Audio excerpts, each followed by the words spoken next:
I didn't plan to attend his wedding. I just wanted to see how well he could lie in white. But fate, or perhaps revenge, had a sharper sense of irony than I did. When I walked into that ballroom, he didn't notice me at first. The chandeliers burned too bright, the laughter too loud, and he was too busy flaunting the wealth that used to impress me once. Then his eyes caught mine.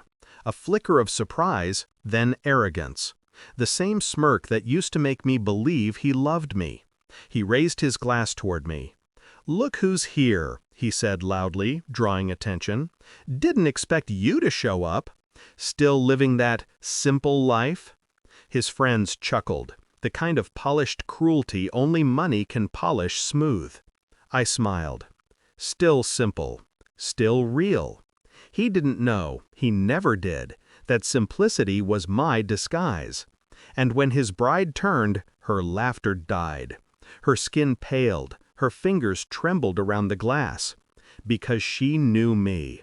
She knew what I knew. The room fell silent. But before I tell you what happened next, you need to understand how we got here. We met 3 years ago at a fundraiser he pretended to care about. He was charming, reckless, and generous in all the right ways. He told me he loved how genuine I was. I believed him. I believed a lot back then. He said money didn't matter, that my small apartment, my thrift store dresses, my home-cooked dinners were refreshing. I thought we were partners, not projects. Until one night I noticed how his phone faced down every time I walked by. At first, I ignored it. Love teaches you patience before it teaches you pain. Then came the subtle signs. Business trips that lasted longer. Perfume that wasn't mine. Messages half deleted. But what broke me wasn't the affair. It was the way he used me. I learned he had been transferring funds under my name, using my clean record, my trust, to hide his debts. The simple girl made the perfect front for a man with dirty money. I didn't cry. I documented everything. Every transaction, every text, every lie. By the time I left, I already had the keys to his downfall. I'd disappeared for 6 months. He assumed I'd broken, quietly, like women are supposed to. But I was busy, very busy. I filed reports anonymously, funneled evidence to the right departments, and waited.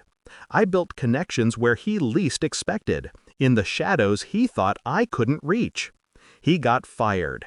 Then, miraculously, got engaged to someone better, someone rich, someone whose father happened to be a major investor in the company that once fired him. Perfect symmetry. So when I received the wedding invitation, sent by mistake, addressed to my old email that he must have forgotten to delete, I smiled. Fate had finally RSVP'd for me. And that brings us back to the ballroom. The bride, Elena, looked at me like she'd seen a ghost. Because in a way, she had. We knew each other long before she met him. We worked at the same nonprofit. She was the one who helped me file the reports against him. She knew every detail of what he'd done.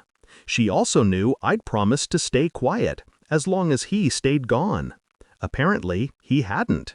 Her voice cracked when she said, "You never told me. It was him." The crowd turned. His friends fell silent. His smile vanished. I tilted my head, calm. "He didn't tell you about the investigation? The fraud charges he settled out of court under my name?" A murmur spread. Cameras lifted. His father-in-law froze mid-toast. "Lies," he hissed, voice low. I handed Alina an envelope. "Proof," I said. "You deserve to know who you're marrying." She opened it. Pages of bank statements, legal letters, screenshots, all with his name. Her tears fell before the words did. She slapped him so hard the entire hall gasped. I didn't need to say anything else. My silence screamed louder than his excuses.